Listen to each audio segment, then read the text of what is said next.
प्यारे विद्यार्थियों, नमस्कार।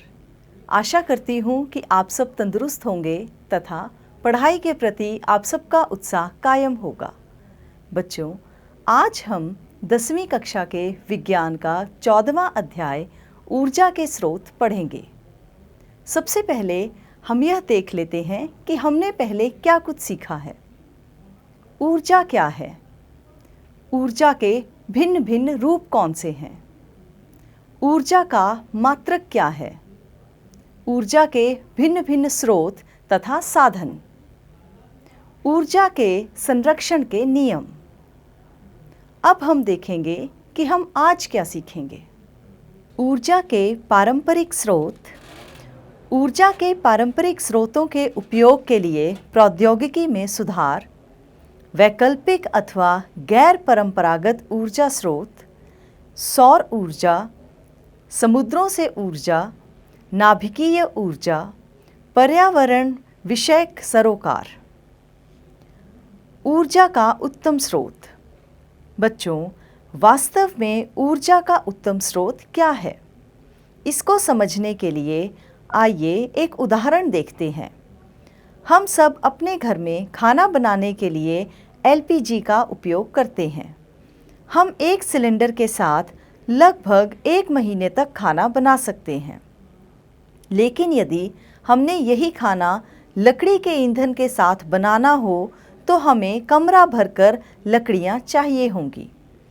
बच्चों, इसका अर्थ है कि एलपीजी ऊर्जा का उत्तम स्रोत है। इसमें दूसरा महत्वपूर्ण कारक है उपलब्धता। ऊर्जा का स्रोत लंबे समय के लिए आसानी से उपलब्ध होना चाहिए। किसी भी ईंधन को अच्छी श्रेणी में रखने के लिए यह आवश्यक है कि वह ईंधन इस्तेमाल करने में आसान हो और सुरक्षित हो। हम ऊर्जा के उस स्रोत को अच्छा नहीं मानेंगे जो कि जलने पर अधिक धुआं छोड़ता हो और हमारे पर्यावरण को दूषित करता हो। ऐसा ईंधन सामान्य लोगों के स्वास्थ्य के लिए भी हानिकारक है। बच्चों, इसी प्रकार यदि हम नाभिकीय के बीच की शक्ति उत्पन्न करेंगे तो क्रिया के पश्चात शेष नाभिकीय ईंधन का भंडारण और निपटान एक खतरनाक समस्या है। सामान्य रूप में इस्तेमाल होने वाला ईंधन सस्ता भी होना चाहिए। बच्चों, हाइड्रोजन एक बहुत अच्छा ईंधन है, लेकिन यह बहुत महंगा है, इसलिए इसे सामान्यतः उपयोग में नहीं लाया जा सकता। इसलिए ऊर्जा का उत्तम स्रोत वह है जो प्रति एकांक आयतन अथवा प्रति एकांक द्रव्यमान अधिक कार्य करे, सरलता से सुलभ हो सके, भंडारण तथा परिवहन में आसान हो। कदाचित सबसे अधिक महत्वपूर्ण यह है कि वह सस्ता भी हो। ऊर्जा के प्रमुख स्रोत। भारत में हमारी ऊर्जा की आवश्यकताओं के लिए ऊर्जा के प्रमुख स्रोतों को दर्शाने वाला वृत्तारेख। ऊर्जा के पारंपरिक स्रोत: कोयला, पेट्रोलियम और प्राकृतिक गैस, जल, नाभिकीय ऊर्जा, पवन। ऊर्जा के पारंपरिक स्रोत: जीवाश्मी ईंधन, थर्मल पावर प्लांट अर्थात ताप विद्युत संयंत्र, हाइड्रो पावर प्लांट अर्थात जल विद्युत संयंत्र। कोई ऊर्जा स्रोत हमारे लिए कितनी देर तक बना रह सकता है, इस आधार पर ऊर्जा को 2 भागों में वर्गीकृत किया गया है: नवीकरणीय संसाधन तथा अनवीकरणीय संसाधन। अनवीकरणीय संसाधन जैसे कोयला, पेट्रोलियम, लकड़ी। नवीकरणीय संसाधन जैसे सौर ऊर्जा, पवन ऊर्जा। जीवाश्मी ईंधन। बच्चों, आइए जानें कि वास्तव में जीवाश्मी ईंधन क्या है। यह ऊर्जा के वह स्रोत हैं जो पौधों और जीवों के अपघटन के बाद तैयार होते हैं। जीवाश्मी ईंधन बनने के लिए लगभग 360 मिलियन वर्ष लगते हैं। इस प्रकार लंबे समय पहले पौधे और जंतु मरने के बाद समुद्र की सतह पर अथवा पृथ्वी की परतों के नीचे दब गए, जहां पर उनका अपघटन हुआ। अलग अलग प्रकार के जीवाश्मी ईंधन अलग अलग प्रकार से जलते हैं। आइए इन तरीकों को देखें। अपघटन की प्रक्रिया के लिए विशेष तापमान, समय और विशेष दाब की आवश्यकता होती है। जीवाश्मी ईंधन के मुख्य रूप में 3 प्रकार हैं: कोयला, तेल और प्राकृतिक गैस। बच्चों, कोयला वह है जो झाड़ियों, पेड़ पौधों के विशेष तापमान में लंबे समय पहले अपघटन होने के कारण तैयार हुआ है, लेकिन तेल को बनने के लिए जीव जंतुओं के अपघटन का होना आवश्यक है। बच्चों, प्राकृतिक गैस भी तेल की तरह जीव जंतुओं के अपघटन से ही बनती है, लेकिन इसके लिए अधिक तापमान और अधिक दाब की आवश्यकता होती है। इसमें अपघटन की प्रक्रिया भी अधिक लंबे समय के लिए होती है। जीवाश्मी ईंधन की खोज बहुत समय पहले हुई और इनका ऊर्जा घनत्व भी अधिक होता है। यह संसार में सबसे अधिक उपयोग होने वाला ऊर्जा का स्रोत है। इसके साथ विद्युत बनाई जाती है, यातायात के साधनों को चलाने के लिए उपयोग किया जाता है। इनका उपयोग प्लास्टिक बनाने के लिए भी किया जाता है। जीवाश्मी ईंधन का उपयोग लंबे समय से उद्योगों में भी किया जाता है। यदि हम इतिहास की ओर ध्यान दें तो जीवाश्मी ईंधन का उपयोग पहले से भी किया जाता था और आज भी किया जाता है।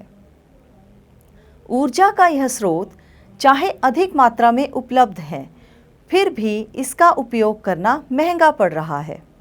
इसका कारण है भौगोलिक मुद्दे। इन जीवाश्मी ईंधनों का भौगोलिक वर्गीकरण भी देशों को आपस में राजनीतिक लड़ाई का एक कारण है।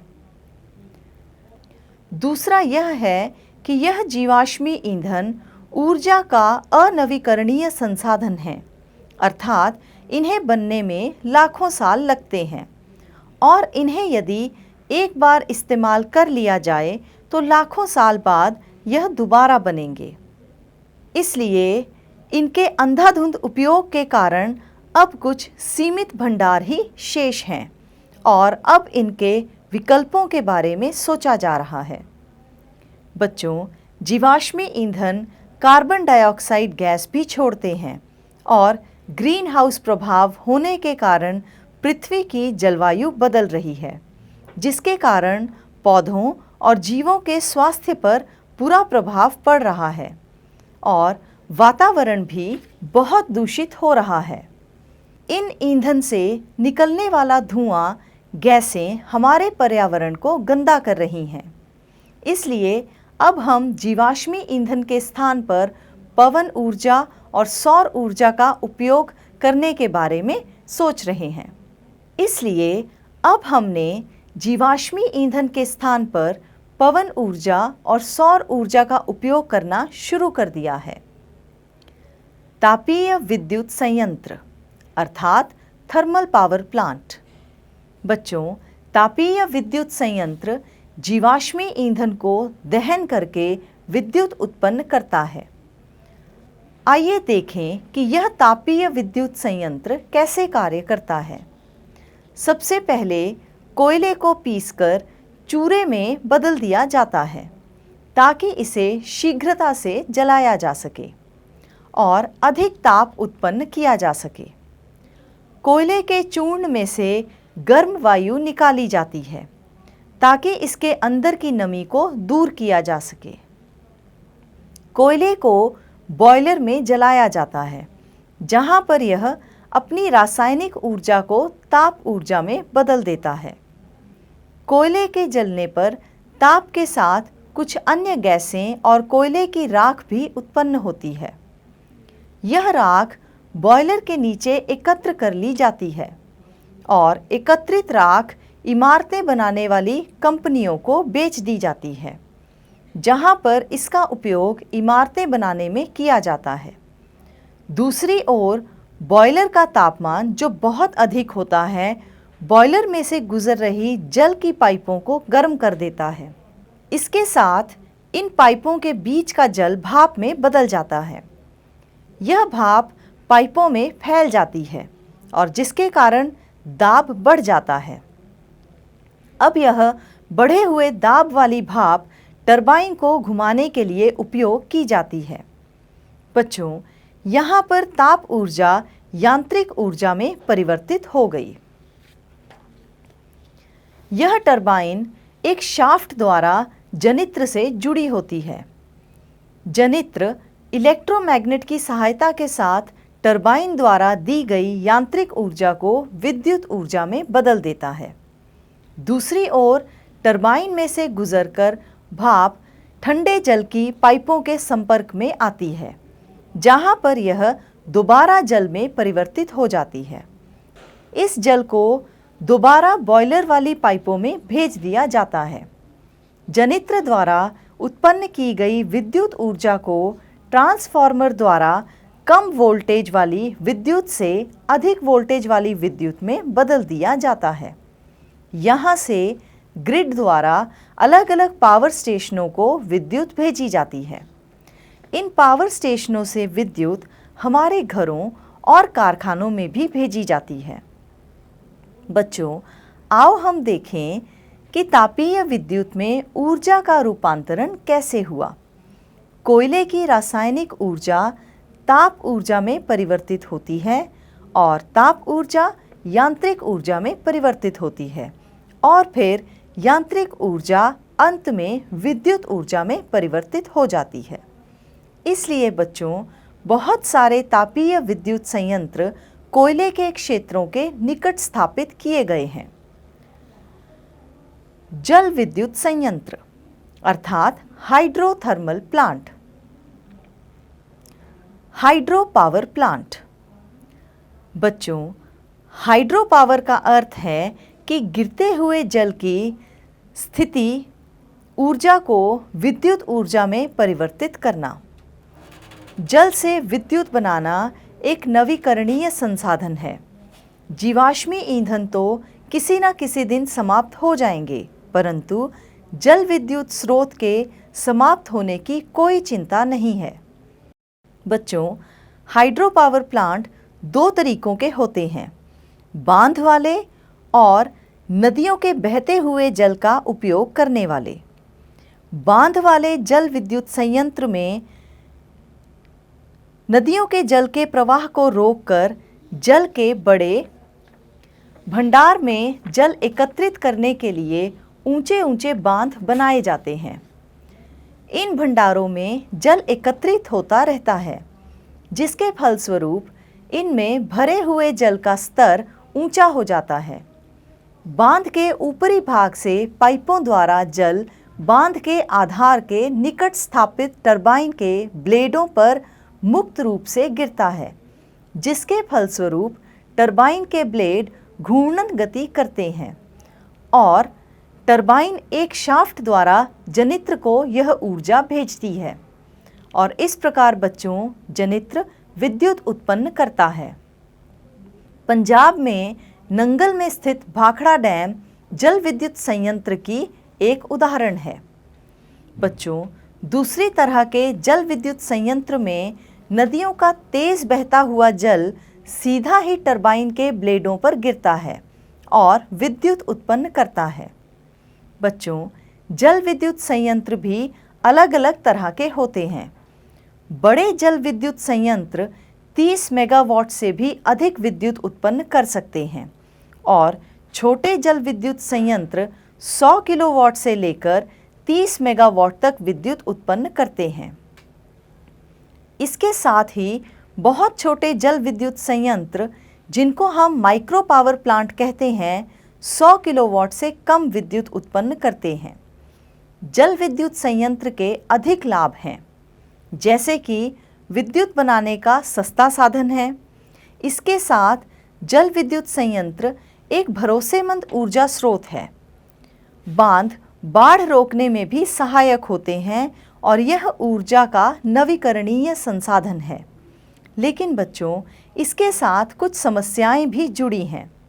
बांध का निर्माण केवल सीमित क्षेत्रों में किया जा सकता है। इनमें पर्वतीय क्षेत्र अच्छे माने जाते हैं। बांधों के निर्माण से अधिकांश कृषि के योग्य भूमि जल में डूबने के कारण नष्ट हो जाती है। कई बार बांध के टूटने से मनुष्य आवास स्थान भी जल में डूबने के कारण नुकसान झेलते हैं। बांध को बनाने के लिए उपयोग की जाने वाली चीज़ें जैसे सीमेंट आदि वातावरण में कार्बन डाइऑक्साइड की मात्रा बढ़ा देते हैं, जो पेड़ पौधे, वनस्पति, जीव आदि जल में डूब जाते हैं। वह ऑक्सीजन रहित स्थिति में सड़ने लगते हैं और विघटित होकर विशाल मात्रा में मीथेन गैस उत्पन्न करते हैं, जो कि एक ग्रीन हाउस गैस है। बच्चों, सबसे बड़ा मसला बांधों के निर्माण के कारण विस्थापित लोगों के संतोषजनक पुनर्वास का है। उनके नुकसान की पूर्ति का मसला भी बहुत समय के लिए लटका रहता है। गंगा नदी पर बांध के निर्माण और नर्मदा नदी पर सरदार सरोवर बांध के निर्माण की योजनाओं का विरोध इसी तरह की समस्याओं के कारण हुआ है। ऊर्जा के पारंपरिक स्रोतों के उपयोग के लिए प्रौद्योगिकी में सुधार। प्राचीन काल से ही लकड़ी का ईंधन के रूप में उपयोग किया जाता रहा है। यदि हम सुनिश्चित कर लें कि पर्याप्त मात्रा में वृक्ष लगाते रहेंगे तो जलाने की लकड़ी की निरंतर आपूर्ति संभव हो सकती है। हम ईंधन के रूप में उपलों के दहन से भली भांति परिचित हैं। भारत में पशुधन की विशाल संख्या भी हमें ईंधन के स्थायी स्रोत की उपलब्धता के बारे में आश्वस्त कर सकती है। चूँकि यह ईंधन पादप एवं जंतु उत्पाद हैं, इसलिए इन ईंधनों के स्रोत को हम जैव मात्रा कहते हैं। लेकिन बच्चों, यह ईंधन अधिक ऊष्मा उत्पन्न नहीं करते तथा इन्हें जलाने पर अत्यधिक धुआं निकलता है। इसलिए इन ईंधनों की दक्षता में वृद्धि के लिए प्रौद्योगिकी का सहारा आवश्यक है। बच्चों, गोबर फसलों के काटने के बाद बचे अपशिष्ट, सब्जियों के अपशिष्ट जैसे विविध पादप तथा वाहित मल जब ऑक्सीजन की अनुपस्थिति में अपघटित होते हैं तो बायोगैस अर्थात जैव गैस निकलती है। चूँकि इस गैस को बनाने में उपयोग होने वाला आरंभिक पदार्थ मुख्य तौर पर गोबर है, इसलिए इसका प्रचलित नाम गोबर गैस है। बायोगैस प्लांट में ईंटों से बनी गुंबद जैसी संरचना होती है। जैव गैस बनाने के लिए मिश्रण टंकी में गोबर तथा जल का एक गाढ़ा घोल, जिसे करदम अर्थात स्लरी कहते हैं, बनाया जाता है, जहां से इसे संपाचित्र में डाल देते हैं। संपाचित्र अर्थात डाइजेस्टर चारों ओर से बंद एक कक्ष होता है जिसमें ऑक्सीजन नहीं होती। संपाचित्र में अवायवीय सूक्ष्म जीव, जिन्हें जीवित रहने के लिए ऑक्सीजन की आवश्यकता नहीं होती, गोबर की स्लरी के जटिल यौगिकों का अपघटन कर देते हैं और यह अपघटन प्रक्रम पूरा होने के पश्चात हमारे पास गैसें बनती हैं, जिनका नाम है मीथेन, कार्बन डाइऑक्साइड, हाइड्रोजन तथा हाइड्रोजन सल्फाइड। इन सभी गैसों को संपाचित्र के ऊपर बनी गैस टंकी में संचित किया जाता है। जैव गैस को एकत्रित रूप में बायोगैस कहा जाता है। बच्चों, जीवकुंज के अपघटित होने के कारण जीवकुंज फैल जाता है और बनी हुई बायोगैस स्लरी पर दाब डालती है। इस दाब के कारण स्लरी निकास टंकी में चली जाती है। इस शेष स्लरी के अंदर यौगिकों के रूप में नाइट्रोजन और फास्फोरस प्रचुर मात्रा में होते हैं, इसलिए इसका उत्तम खाद के रूप में इस्तेमाल किया जाता है। बायोगैस संपचित्र ऊपर बनी गैस निकासी पाइप के द्वारा बाहर निकाल लिया जाता है और उपयोग किया जाता है। बच्चों, आओ अब हम बायोगैस के कुछ लाभ के बारे में जानें। बायोगैस प्लांट अर्थात संयंत्र बनाना आसान है और इसको गांव क्षेत्रों में भी आसानी से बनाया जा सकता है। बायोगैस एक अच्छा ईंधन है। यह धुआं उत्पन्न किए बिना ही जलता है। लकड़ी, चारकोल और कोयले के विपरीत इसके जलने के पश्चात राख जैसा कोई अपशिष्ट शेष नहीं बचता। इसकी तापन क्षमता उच्च होती है। बायोगैस का उपयोग प्रकाश के स्रोत के रूप में भी किया जाता है। बच्चों, जैसे हमने पहले भी देखा कि शेष बची स्लरी उत्तम खाद के रूप में भी काम आती है। यह एक ऊर्जा का सुविधाजनक भरपूर स्रोत है और साथ ही अधिक पदार्थों के निपटान का सुरक्षित ढंग भी है।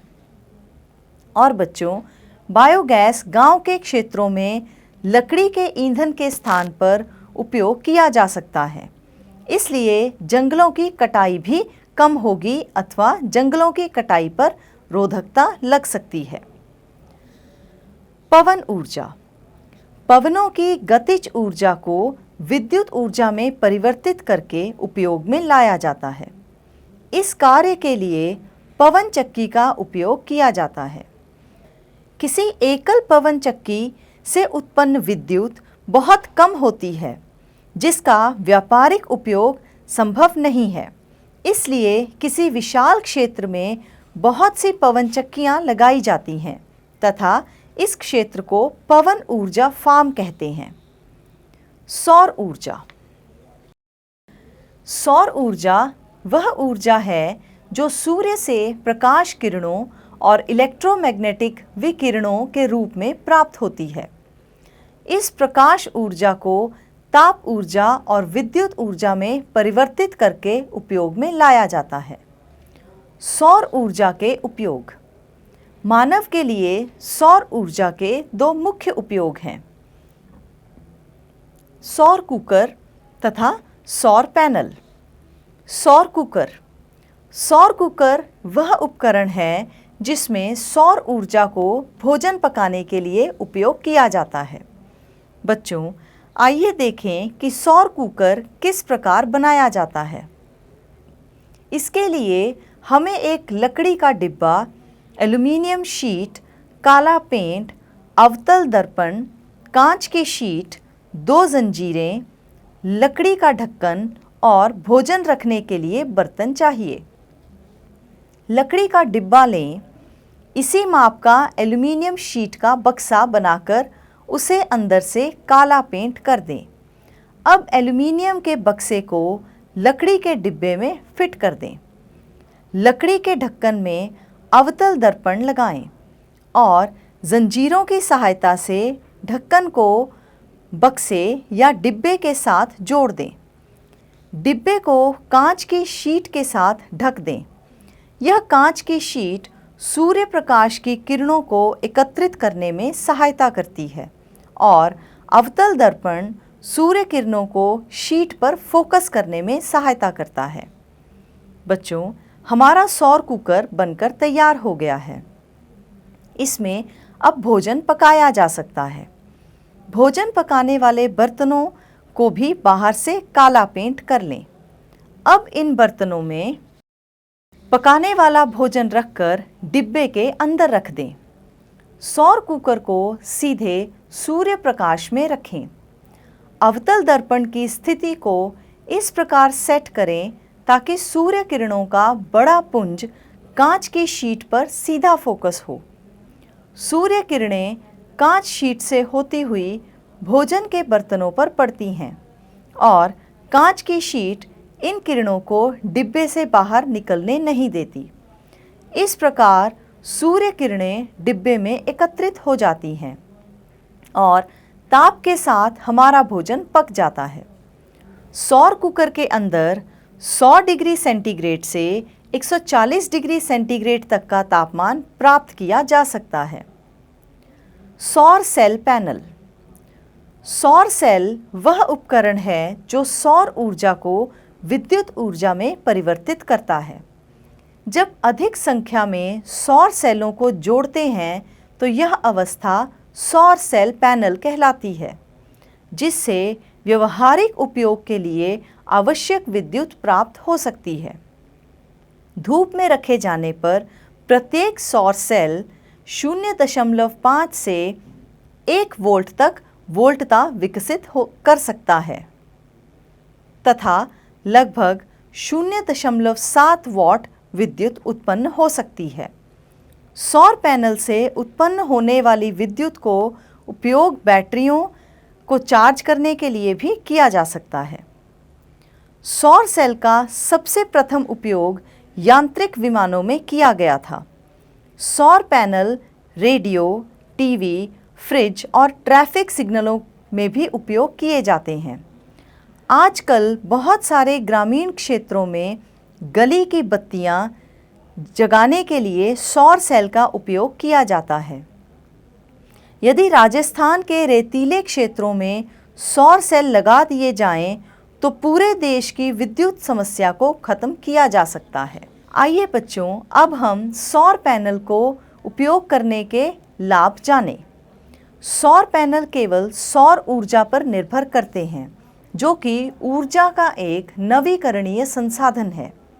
सौर सेल सूर्य किरणों की कम तीव्रता में भी कार्य कर सकते हैं। एक बार बनाने के पश्चात इन पर कोई खर्चा नहीं करना पड़ता। इसके साथ किसी भी प्रकार का कोई प्रदूषण नहीं होता, परंतु लाभ के साथ साथ सौर सेल उपयोग करने के कुछ नुकसान भी हैं। सौर सेल के साथ केवल सीधी विद्युत धारा ही प्राप्त की जा सकती है। इन्हें बनाने में बहुत खर्चा हो जाता है। समुद्रों से ऊर्जा, ज्वारीय ऊर्जा, तरंग ऊर्जा, महासागरीय तापीय ऊर्जा।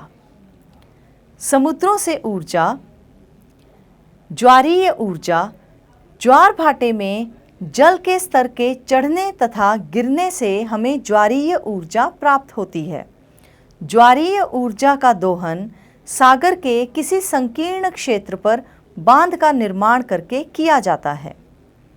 तरंग ऊर्जा समुद्र तट के निकट विशाल तरंगों की गतिज ऊर्जा को भी विद्युत उत्पन्न करने के लिए इसी ढंग से ट्रैप किया जा सकता है।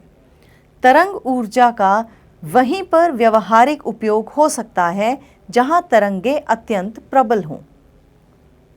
महासागरीय तापीय ऊर्जा समुद्रों के पृष्ठ का जल सूर्य द्वारा गर्म हो जाता है, जबकि इनके गहराई वाले भाग का जल अपेक्षाकृत ठंडा होता है। ताप में इस अंतर का उपयोग सागरीय तापीय ऊर्जा रूपांतरण विद्युत संयंत्र में ऊर्जा प्राप्त करने के लिए किया जाता है। भूतापीय ऊर्जा अर्थात जियोथर्मल एनर्जी वह ऊर्जा जो भूमि के अंदर ताप के रूप में पृथ्वी के अंदर होती है, उसे भूतापीय ऊर्जा कहा जाता है। भूमि में परिवर्तनों के कारण भूपर्पटी में गहराइयों पर तप्त क्षेत्रों में पिघली चट्टानें ऊपर धकेल दी जाती हैं, जो कुछ क्षेत्रों में एकत्र हो जाती हैं। जब भूमिगत जल इन तप्त स्थलों के संपर्क में आता है तो भाप उत्पन्न होती है। कभी कभी यह भाप चट्टानों के बीच में फंस जाती है, जहां इसका दाब अत्यधिक हो जाता है। तप्त स्थलों तक पाइप डालकर इस भाप को बाहर निकाल लिया जाता है। उच्च दाब पर निकली यह भाप विद्युत जनित्र की टरबाइन को घुमाती है, जिससे विद्युत उत्पादन करते हैं। भारत में भूतापीय ऊर्जा मध्य प्रदेश में है। बच्चों, कभी कभी भाप बनने से पहले गर्म जल को पृथ्वी के पृष्ठ से बाहर निकलने के लिए निकास मार्ग मिल जाता है। इन निकास मार्गों को गर्म चश्मा अथवा उष्ण स्रोत कहते हैं। नाभिकीय ऊर्जा अर्थात न्यूक्लियर एनर्जी। नाभिकीय विखंडन अभिक्रिया एक ऐसी प्रक्रिया है जिसमें किसी भारी परमाणु के नाभिक को निम्न ऊर्जा न्यूट्रॉन में बमबारी कराकर हल्के नाभिकों में तोड़ा जा सकता है। इस प्रक्रिया में से निकलने वाली ऊर्जा को नाभिकीय ऊर्जा कहते हैं। इस ऊर्जा का उपयोग भाप बनाकर विद्युत उत्पन्न करने के लिए किया जाता है। नाभिकीय ऊर्जा की हानियाँ। नाभिकीय विकिरणों के आकस्मिक रिसाव का खतरा भी बना रहता है। नाभिकीय विद्युत शक्ति संयंत्रों के प्रतिष्ठापन की अत्यधिक लागत, पर्यावरणीय प्रदूषण तथा यूरेनियम की सीमित उपलब्धता भी नाभिकीय ऊर्जा की एक बड़ी हानि है। दोहराई। प्रति एकांक पुंज अधिक कार्य करना, आसानी से मिलना, आसानी से भंडार होना, सस्ता होना और एक स्थान से दूसरे स्थान तक आसानी से लेकर जाना ऊर्जा के उत्तम स्रोत के गुण हैं। जीवाश्मी ईंधन, तापीय विद्युत संयंत्र, जल विद्युत संयंत्र ऊर्जा के पारंपरिक स्रोत हैं। कोयला, पेट्रोलियम, लकड़ी ऊर्जा के अनवीकरणीय संसाधन हैं। सौर ऊर्जा और पवन ऊर्जा नवीकरणीय ऊर्जा स्रोत हैं। जीवाश्मी ईंधन बनने के लिए विशेष तापमान, समय और विशेष दाब की आवश्यकता होती है। तापीय विद्युत संयंत्र में रासायनिक ऊर्जा को ताप ऊर्जा में परिवर्तित किया जाता है। बायोगैस एक अच्छा ईंधन है। यह धुआं उत्पन्न किए बिना ही जलती है। सौर ऊर्जा को ताप ऊर्जा में बदलकर भोजन पकाने में सहायता करना सौर कुकर का सिद्धांत है। समुद्री ऊर्जा की 3 किस्में हैं: ज्वारीय ऊर्जा, तरंग ऊर्जा, महासागरीय तापीय ऊर्जा। नाभिकीय ऊर्जा का उपयोग भाप बनाकर विद्युत उत्पन्न करने के लिए किया जाता है। बच्चों, अब मैं आपसे कुछ प्रश्न पूछूंगी और मुझे उम्मीद है कि आपको इनके उत्तर आते ही होंगे। मेरा पहला प्रश्न, ऊर्जा के उत्तम स्रोत के कोई 3 गुण लिखें। तो ऊर्जा के उत्तम स्रोत के 3 गुण हैं: आसानी से भंडार होना, प्रति इकाई द्रव्यमान अधिक कार्य करना, एक स्थान से दूसरे स्थान तक आसानी से लेकर जाना। मेरा अगला प्रश्न है, ऊर्जा के पारंपरिक स्रोत कौन कौन से हैं? ऊर्जा के पारंपरिक स्रोत हैं कोयला, पेट्रोलियम और प्राकृतिक गैस, जल, नाभिकीय ऊर्जा तथा पवन। अब मैं आपसे कुछ रिक्त स्थान पूछूंगी। मेरा पहला रिक्त स्थान, सौर कुकर डैश ऊर्जा को डैश ऊर्जा में बदलता है। तो सौर कुकर कौन सी ऊर्जा को बदलता है? सौर ऊर्जा को ताप ऊर्जा में बदलता है। मेरा अगला रिक्त स्थान, बायोगैस प्लांट में जल और गोबर के मिश्रण को डैश कहा जाता है। इसका सही उत्तर है स्लरी। अगला रिक्त स्थान, वह ऊर्जा जो भूमि के अंदर ताप के रूप में उपस्थित होती है उसे डैश ऊर्जा कहा जाता है। इसका सही उत्तर है भूतापीय ऊर्जा।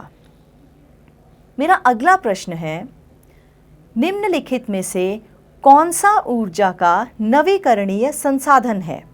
और आपके विकल्प हैं कोयला, पेट्रोलियम तथा सौर ऊर्जा। तो इनमें से सही उत्तर है सौर ऊर्जा। मेरा अगला प्रश्न, सौर कुकर में उत्तल दर्पण उपयोग किया जाता है, सही अथवा गलत? तो यह कथन गलत है। इसी के साथ हमारा यह अध्याय यहीं समाप्त होता है। आशा करती हूँ कि आपको यह अध्याय अच्छे से समझ आ गया होगा। बच्चों, तंदुरुस्त रहें, पढ़ते रहें और बढ़ते रहें। धन्यवाद।